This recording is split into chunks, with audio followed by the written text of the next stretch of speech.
नमस्कार. इंट्रोडक्शन द्या. मी डॉक्टर विजय वागमोडे, मुक्काम पोस्ट माळेगाव, तालुका बारामती, जिल्हा पुणे.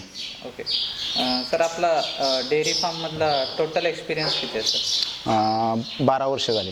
12 वर्ष झाली आपण फार्मवरती काम म्हणजे प्रॅक्टिकली? प्रॅक्टिकल 2005ला जॉईनिंग आहे. 2005. ओके. आपण सर समजा आपल्या कुठल्या मित्राने नवीन फार्म चालू केलं तर सर त्याला फार्म चालू केल्यानंतर किंवा फार्म चालू करायच्या आधी काय काय अडचणी येतात, नंतर फार्म चालू केल्यानंतर त्याला कळतं की बाबा मी असं केल्यामुळे असा प्रॉब्लेम झाला आहे, हे आधीच आपण त्यांना समजावू शकता की कुठले आजार नॉर्मली कुठले आजार येतात आपल्या फार्मवरती, ते कसं कळणार आपल्याला? पहिल्यांदा कसं आहे, अगोदर गोट्याचं नियोजन केलं पाहिजे. गोटा कसा पाहिजे, गोट्याची दिशा कशी पाहिजे. ओके. आणि गायांची तोंडे ही पूर्व पश्चिम पाहिजेत. पूर्व पश्चिम. जेणेकरून कसं आहे, आणि गोट्याची हाईट बी कमीत कमी 15 ते 20 फूट पाहिजे. 15 ते 20 फूट हाईट पाहिजे कोब्यापासून. पश्चिम म्हणजे हेड टू हेड असं बोलताय का? नाही, एक तर पूर्वेला तर तोंड पाहिजे, नाही तर पश्चिमेला, किंवा मग आमने सामने तोंड असली तरी चालते. Head to head. कारण कसं आहे, ज्यावेळेस सकाळचं कोवळ ऊन पडतं त्यावेळेस ते गोट्यातले जे वल्ला असतो ना, वल्ला झालेला गोटा, त्याच्यामुळे ते बॅक्टेरिया सगळ्या किल होतात. ओके. आणि ज्यावेळेस संध्याकाळचं ऊन खाली जातं त्यावेळेस बी ते गोटा वाळला जातो संध्याकाळचा. त्यामुळे गोटा टोटली क्लिअर होतो. आणि जर गोटा दक्षिण उत्तर असेल तर तो गोटा तसा आहे असा वल्ला असल्यामुळे मस्टर्डीचं प्रमाण जास्त होतं. बरोबर. सूर्यप्रकाश फार्ममध्ये आला पाहिजे. दोन्ही टाईमांना आला पाहिजे. हे झालं आपला फार्मचं स्ट्रक्चर बांधताना कसं नियोजन असलं पाहिजे आपलं. स्ट्रक्चरबद्दल बोललो सर आपण. सेकंड पार्ट, आपल्याला जे नॉर्मल आजार असतात एका डेअरी फार्मवाला, समजा आपला कुठला मित्र नवीन चालू करतो तर त्याला माहीत असलं पाहिजे सर नॉर्मली काय काय आजार असतात. आता नॉर्मली आजार म्हणले तर पहिला आजार म्हणजे मस्टार्डीचं आहे. ओके. मस्टार्डी. दुसरा आजार आहे गुळचड्यांचं निर्मूलन करायचं. तिसरा आजार आहे म्हणजे डिवर्मिंग केलं तरी गायींची तब्येत सुधारते, बाकीचं हिटवर येण्याचं कारण. ओके. आणि चौथं म्हणजे कसं आहे की वेळच्या वेळेला जर 3 महिन्यांनी किंवा 6 महिने तर ते वॅक्सिन कंपल्सरी झाले पाहिजे ॲनिमलचं. ते महत्त्वाचा मुद्दा आहे त्यामध्ये. लाळ्या खुरकत काय? लाळ्या खुरकत हे लसीकरण वर्षातून एकदाच होतं. त्याने तोंडातून पायाच्या नखेमध्ये जखमा होतात. त्याच्यामुळे जिभेवर फोड येणे, जिभेचं सालड निघून जाणे, जास्त आजारी पडलं तर मग केसावर लाळपोटी पडतात, त्यामुळे केस वाढले जातात त्याचे, आणि ते जनावर निकामी होतं. मग त्याचा काही उपयोग होत नाही. आता तुम्ही जे स्टार्टिंगला सांगितलं सर मस्टडीज सर कंट्रोल करण्याचं काय करू शकतो आपण त्यासाठी? कंट्रोल करायचं त्यासाठी एक तर गोट्यामध्ये व्यवस्थापन व्यवस्थित पाहिजे. एक तर हे सकाळचं संध्याकाळचं ऊन पडल्यानंतर जे बॅक्टेरिया किल होतात ते स्ट्रक्चर व्यवस्थित तुमचा मस्टडीज कवर होणार नाही. मस्टडीज. ओके. दुसरा प्रॉब्लेम, तुमचे मिल्किंग धारा आहेत ना, दूध काढण्याच्या पद्धती ते व्यवस्थित काढल्या पाहिजे. दूध ही मुठीनेच काढलं पाहिजे. इकडं पद्धत कशी आहे, काही जण 2 बोटांनी काढलं तर काही जण अंगठ्या पद्धतीने काढलं जातं, किंवा मग चांगला उपाय म्हणला तर मिल्किंग मशीनचा उपयोग केला पाहिजे, धारा काढण्याची मशीन. ओके. म्हणजे अंगठ्याने दूध नाही काढलं पाहिजे? नाही काढलं, मुठीने काढलं पाहिजे. म्हणजे योग्य पद्धत मुठीनेच आहे. ओके. तुम्ही सर जे आता सिम्पटम्स सांगितले मस्टडीजचे हे सगळे बरोबर आहेत, पण तो कसा होतो, मस्टडीज होण्याची प्रक्रिया कशी असते ती? धारा काढल्यानंतर गाई खाली बसल्या ओके तरी होतो. दूध राहिलं गाईच्या सडामध्ये व्यवस्थित धारा नाही काढली तरी बी होतो. गाई एखादी विकनेसपणा असला, तिनं पाना चोरला तरी बी मस्टार्डीज होतो. अच्छा. आणि गाई धारा काढायच्या अगोदर गाईची कास धुतली पाहिजे. धार काढल्यानंतर बी कास धुतली पाहिजे. त्याला ते एक सोल्युशन असतं, ते जरी लावलं सडाला तर ते 15 ते 20 मिनिटात सडाचे छिद्र बंद होतं. त्यामुळे मस्टार्डीज होण्याची शक्यता कमी असते. जर ते नाही लावलं तर मस्टार्डीजचा प्रादुर्भाव जास्त होणार. ओके. आणि समजा जर आपलं म्हणजे कुठल्या फार्मवरती आपल्या मित्रांच्या जर मस्टडीज झाला असेल आणि ते त्याला म्हणजे क्लिअर करायचं असेल, त्याची काय काय प्रक्रिया आहे पुढे?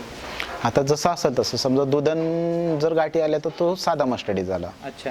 आणि जर पाणी जर आलं तर तो दगडीमध्ये जातो, जेणेकरून तिथं फक्त पाणीच निघतं. तेलकट पाणी किंवा गढूळ पाणी असं निघतं, दूध येत नाही.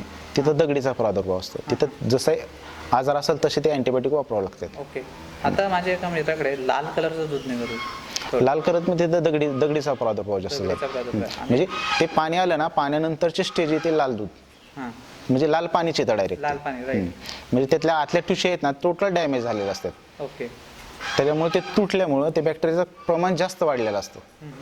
पण त्याला कंट्रोल कसं, म्हणजे किती त्यांना, मला विचारायचं की एक्सपेन्स किती लागेल, खर्च किती लागेल, किंवा डॉक्टरने काय त्याला सोल्युशन, बेसिक सोल्युशन त्याने काय केलं पाहिजे? शक्यतो कसं आहे, ज्यावेळेस झालं त्यावेळेस on the spot any time त्यावेळेस तिथून त्या शेतकऱ्याने फार्मरने डॉक्टरला फोन केला पाहिजे. प्रथम उपचारासाठी काहीतरी इंट्रामेमरी ट्यूब आतमध्ये सोडली पाहिजे, हायर इंट्रामेमरी जेणेकरून ते प्रत्येक फार्मरकडे अवेलेबल पाहिजे. ज्यावेळेस ऑन द स्पॉट होईल त्यावेळेस डॉक्टरला फोन केल्यानंतर ते ऑन द स्पॉट सोडली पाहिजे. जेवढा मस्टर्डला तुम्ही उशीर करसाल तेवढा तिचे बॅक्टेरियाची ग्रोथ जास्त हजारांनी वाढली जाते. ओके, हे झालं सर बेसिक. ती लोक तुम्ही आता जी ट्यूब काय बोलले? Intramammary tube. Intramammary tube. Intramammary mammary tube. Mammary intramammary tube. हां म्हणजे बेसिक सोल्युशन सर तुम्ही सांगितलं की इंट्रामेमोरियल ट्यूब त्यांनी सडामध्ये सोडली पाहिजे. त्याच्यानंतरचं जे डॉक्टर बोलवून त्यांनी त्याचं सोल्युशन डॉक्टर त्यांना देतील. हे झालं सर आपलं मस्टर्डिसचा. पण ह्याच्यात अजून पण बाकीचे पण आजार असतील. नाही, त्याच्यावर अजून एक मस्टर्ड हे आहे की जे आयुर्वेदिक उपचार आहे आता नवीन निघालेलंच आहे. ओके. की 250 ग्रॅम कोरपडीचे पानं, 50 ग्रॅम हळद, अच्छा, आणि 10 ग्रॅम चुना ह्याचं सोल्युशन करून घ्यायचं. आणि त्याचं एक 50 ग्रॅमचं सोल्युशन झालं एका वाटे की थोडं पाणी टाकायचं, त्या कासेला पूर्ण चोळायचं. त्याच्यामुळे जे स्वेलिंग झालेलं सूज आलेले एक असं ती क्लिअर होईल. कारण ते अँटीबायोटिकच आहे. हळद ही आयुर्वेदिकमध्ये येते. अजून एक मित्र होता ते सड सुजलेला फक्त ते काय आहे? तो दगडीचाच प्रादुर्भाव येतो. कारण ते जे दिवसातून 5 वेळा ते लावलं पाहिजे सोल्युशन आयुर्वेदिकचं. सर आपण दुसऱ्या पॉईंटवर होतो गोचिडताप. सर आपण डेअरी फार्ममध्ये अजून एक प्रकारचे प्रॉब्लेम आहेत गोचिडताप. त्याचं म्हणजे आपल्याला कळणार कसं सर की गोचिडताप झालाय? गोचिडताप झाले की त्याचं टेम्परेचर वाढतं. ओके. गुळी बसा खात नाही, चारा खात नाही काहीच, आणि चेहरा नर्वस असतो. ओके. पण आपल्याला ते गोचिड दिसतात का सर? हा, गोचिड असतातच ना कंपल्सरी. गोचिडताप होतो, नाहीतर नाही होतो. किंवा जास्त दिवस जरी ताप मुरला ना तरी तो गोचिडताप होतो. ओके. पण गोचिडसाठी सर काय सोल्युशन आहे का? आहे की त्याला जंतुनिर्मूलनासाठी गोचिडाचं औषध भेटते लिक्विड मध्ये, इंजेक्टेबल मध्ये बी भेटते, इंजेक्शन भेटतं आयव्हरमॅक्टिन म्हणून. ते जरी टोचलं तरी बी चालतं. किंवा मग आता कसं आहे, आम्ही 12 दूध संघाचा ए टेक्निशियन म्हणून काम करतो. आम्ही आमच्या फार्मला जे सहकारी दूध संस्था आहेत त्यांच्या प्रत्येक ॲनिमलला थायलरचं वॅक्सिन टोचलेलं आहे. त्याच्यामुळं गोचिडाचे प्रादुर्भाव आमच्या इकडे जवळजवळ 80% कमी आहेत. गोचिडताप म्हणजे त्याच्यात आपल्याला घरच्या घरी करण्यासारखं काय आहे का सर? घरच्या घरी म्हणलं तर त्याला कंपल्सरी डेली धुतली पाहिजे काय ती नित्यनेमाने. आठवड्यातनं एकदा औषध लावलंच पाहिजे. अजून एक आहे सर ते चुना मारणं फार्ममध्ये, ते आहे का ह्याच्यातलं ऑप्शन गोचिडचं? ते कसं ते बॅक्टेरियांसाठी मस्टर्डीसाठी चांगलं आहे ते चुना मारलं. ते गोचिडसाठी नाही. गोचिडसाठी नाही. ओके. गोचिडाला फक्त व्यवस्थित खालची जागा चांगली पाहिजे. जंत नसतं. वर्षातून कसं आहे की 4 वेळा डिवर्मिंग केलं पाहिजे. समजा 1 जानेवारीला तुम्ही फेल्बोंडाझोल ड्रग दिला तर दुसऱ्या 3 महिन्यानंतर 1 एप्रिलला तुम्ही दुसरा ड्रग दिला पाहिजे ऑक्सिक्लोराइड लेव्होमिसॉल. नंतरच्या पुढच्या 3 महिन्यानंतर वेगळा ड्रग द्या. एक जर ड्रग दिला तर त्याचे जंताचे निर्मूलन होत नाही व्यवस्थित. बरोबर. जंतुनिर्मूलन दर 3 महिन्याने जर 3 महिन्याला डिवर्मिंग केलंच पाहिजे. वर्षातून 4 वेळा केलं पाहिजे. Okay sir. एकदा सर नॉर्मल गाईचं टेम्परेचर काय असतं? 102 ते 101 ते 102 फॅरनहाइट असतो. 101 ते 102 फॅरनहाइट. आणि जर समजा हीटवर बोलतो सॉरी ती आजारी आहे आणि चारा खात नाही आहे, आपण जर त्याचं टेम्परेचर घेतलं तर हायेस्ट टेम्परेचर किती असेल? हायर टेम्परेचर म्हणलं तर जास्तीत जास्त म्हणलं तर 107 बी होऊ शकतं. त्यावेळेस ती जास्त विकनेसपणा येतो. जास्त विकनेस 107 म्हणजे खूप हाय. नॉर्मल म्हणलं तर 104 105 5 पर्यंत नॉर्मल. म्हणजे थोडी आजाराला सुरुवात झाली आणि 105 पर्यंत चांगले. नॉर्मल कंडिशनला 102 फॅरनहाइट.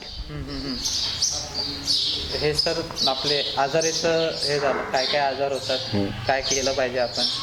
पण ह्याच्या व्यतिरिक्त समजा आपण गाई यावेळेस भरली आहे 1 जानेवारीला गाय भरली, पण ते गाभ राहिली की नाही ते आपल्याला कसं कळतं? आता 1 तारखेला गायला आपण इन्शमिशन केलं तर 21 दिवसांनी परत बघायचं की ती गाय माझावर आली का नाही आली ते परत 21 दिवस ठेवायचे, म्हणजे 45 दिवसावर ध्यान ठेवायचे. जर 45 दिवसात जर नाही ती माझा आली तर परत 2.5 महिन्याने ती गाय तपसून घ्यायची. तपसायला लागते. तपसून घ्यायची. म्हणजे 2.5 ते 3 महिन्यांना तपसून घ्यायची. त्यावेळेस ती कन्फर्म होते की गाय गाभण आहे का खाली आहे. ओके. तरी पण सर इन केस असं कधी झालं असेल की नाही माहीत नाही, पण इन केस समजा 2.5 महिन्याने परत आपण चेक करतोय आणि गाई गाभ नाही राहिली तर त्याच्यावरती काय सोल्युशन आहे का? आहे की ते, कारण कंपल्सरी कसं डिवरमिन तर कंपल्सरी दिलं पाहिजे. ओके. दुसरं मला त्या गाईला मिनरल मिक्सचर चांगल्या क्वालिटीतलं दिलं पाहिजे. अच्छा. ज्या कंपनीत आहेत किंवा ज्या मिनरल मिक्सचरमध्ये जे भरपूर घटक आहेत सगळे ते त्याला खाऊ घातलं पाहिजे. रोजचं 50 ते 100 ग्रॅम मिनरल मिक्सचर दिलं पाहिजे. त्याच्यामुळे त्याचा जे विकनेसपणा आहे की नंतर रिपीट होणं किंवा 3 महिन्यानंतर 2.5 महिन्यानंतर गाय तपासल्यानंतर खाली निघणं हे प्रादुर्भाव कमी होतात. ओके. समजा हे झालं सर, गाई गाभ राहत नाही त्याच्यासाठी मिनरल मिक्सचर कंपल्सरी आहे. थोडं फक्त होईना तेवढं दिलं पाहिजे मिनरल मिक्सचर. दुसरं समजा एखादी गाई गाभ राहिली आहे पण जसं डिलिव्हर होताना काही प्रॉब्लेम होत असेल तर त्याच्यासाठी काय आहे का सर? का आपण दरवेळेस डॉक्टरलाच बोलवलं, कधी कधी तर आपल्याला पण कळत नाही डिलिव्हरी जर पिल्लू अडकला असेल तर त्यासाठी ते नॉर्मल होण्यासाठी काय आहे? नाही त्याचं काय, ते ऑटोमॅटिक फिरलेलं असतं त्यामुळे ते डॉक्टरांकडूनच काढावं लागतं. जर नॉर्मल डिलिव्हरी होत असलं नॉर्मल. जर मिनरल मिक्सचर दिलं तर रोगप्रतिकारशक्ती त्याची चांगली वाढते, वासरू सुदृढ होतं, त्यामुळे ते लवकर बाहेर पडते व्यवस्थित. म्हणजे मिनरल मिक्सचरचे फायदे खूप आहेत, भरपूर आहेत. भरपूर फायदे. प्रत्येक डेली मिनरल मिक्सचर पाहिजे, 50 ग्रॅम डेली पाहिजे चांगल्या क्वालिटीला. आपण सर शेळ्यांमध्ये आपण कसं मिनरल मिक्सचरची वीट लावतो, चाटण वीट लावतो. चाटण वीट, तसं आपण ह्याच्यात ती पद्धत नसते. नाही मोठ्या फॉर्ममध्ये असते. पण जर आपण गोळी बुशातनं सकाळ संध्याकाळचं 50 ग्रॅम किंवा डेली 50 ग्रॅमचे मिनरल मिक्सचर टाकले तर हा प्रादुर्भाव कमी होतो. ओके. तर समजा कुठली गाय हिटवर आहे, कुठली गाय हिटवर आहे, भुकेचा वेळ झाला वाटतं. तर समजा कुठली गाय हिटवर असेल तर त्याची प्रोसेस काय आहे सर? आर्टिफिशियल इन्सिमेशन करायची कसे गाय माझा आल्यानंतर शेतकरी सांगतो की गाय हिटवर आहे, ते आल्यानंतर आम्ही चेक करून बघतो गाय व्यवस्थित आहे की माझ्यावर काय आहे. त्यानंतर मग थोडं उकळलेलं पाणी घेतो, त्याचं 37 डिग्रीपर्यंत टेम्परेचर घेतो थर्मोमीटरने. 37 घेतल्यानंतर त्या स्ट्रॉ काढून पुसून व्यवस्थित त्यात थैन करतो आम्ही आणि कमीत कमी 30 सेकंद आम्ही त्यात ठेवतो पाण्यामध्ये. पाण्यानंतर टेकल्यानंतर ते कॉटननी वॉश करून गनमध्ये हे करून पेपरमध्ये टाकून आम्ही हे करतो त्याचे. अच्छा. त्याच्यानंतर ते इन्फॉर्मेशन केल्यानंतर आपल्याला परत 21 दिवसाने चेक करावं लागतं गाय परत माझ्यावर येते की नाही. नाही आली तर आपण नाही आली तर परत 21 दिवस ध्यान ठेवायचे. ओके. परत 21 दिवस. परत जर नाही आली तर डायरेक्ट 2.5 महिन्यानंतर तपसून घ्यायचे. प्रेग्नेंट आहे किंवा खाली आहे. प्रेग्नेंट असते तर तिथून पुढे मग 7 महिने दूध काढायचं, 7व्या महिन्यापासून आटवून टाकायचे. कारण कमीत कमी 2 ते 2.5 महिने त्याचा भाकड काळ पाहिजे. कारण पहिल्या 6 महिन्यापर्यंत वासराची वाढ 70% 30% असते, शेवटच्या 3 महिन्यात वासराची वाढ 70% होते, त्यामुळे त्याला भाकड काळ पाहिजे. सर मी अजून एक म्हणजे मला असं कुठल्या तरी फार्मवरती सांगितलं की शेवटचे जे 2 महिन्यात गाय आठवायला लागते तर ते गाय आठवण्यासाठी असं काही ती डायरेक्टली तर गाय येईल नाही, ते आठवण्यासाठी गोळी पेंट बंद करायची. गोळी पेंट बंद करायची. पण समजा आता आपण 10 दिवस किंवा 5 दिवस जास्तीत जास्त गोळी पेंट बंद केली, गाय आठली तर परत ती चालू करायची का? नाही चालू करायची ना, परत चालू करायची. ओके ठीक आहे. तेच एक डाऊट होता. कारण कसं आहे, ज्यावेळेस गोळी पेंट कमी केले ना त्यानंतर ती गाय दूध देण्याचं मिल्क प्रोडक्शन कमी होतं, त्यामुळे ती आटली जाते. आटल्यानंतर व्यवस्थित करून पिळून 4 टोबा साडा सोडून द्यायच्या. नंतर मग 15 दिवसानंतर परत गोळी बसा चालू करायचा, स्टेप बाय स्टेप हळूहळू. म्हणजे गोळी बसा परत चालू करायची. कारण ते शेवटच्या 3 महिन्यात वासराची 70% वाढ होती, त्यामुळे पहिले ते वासराची जोपासना करते. वासराची जोपासना केल्यानंतर जे शिल्लक राहील ते तिच्या शरीरासाठी यूज करते. अजून काय सर असा एक पर्सनल एक्सपिरियन्स तुम्हाला शेअर करायचा असेल आत्तापर्यंत तुमच्या सर एवढ्या सर्व्हिसच्या ह्याच्यामध्ये असा कुठला एक्सपिरियन्स तुम्हाला वाटला आहे का की चला आज काहीतरी नवीन शिकायला भेटलं आपल्याला, किंवा हे कुठलाही एक आजार असेल किंवा कुठली डिलिव्हरी असेल, काहीतरी नवीन आपल्या मित्रांना शिकायला भेटण्यासारखं त्याच्यातून? शक्यतो कसं आहे, वेळच्या वेळेला जर वॅक्सिन केलं ना तर गुचण्याचा प्रादुर्भाव, एफएमडी हे प्रादुर्भाव होणार. ते वॅक्सिन हे कंपल्सरी केलं पाहिजे सगळ्यांनी. कुठलेही वॅक्सिन असो, गटसर्पफाऱ्या असो, जंताचा असो, डिवर्मिन असो किंवा थायलेरचा वॅक्सिन असो. आता नवीन ब्रुसलोसिसचा वॅक्सिन बी आम्ही केलेलं आहे बऱ्याच गोट्यावर. ओके.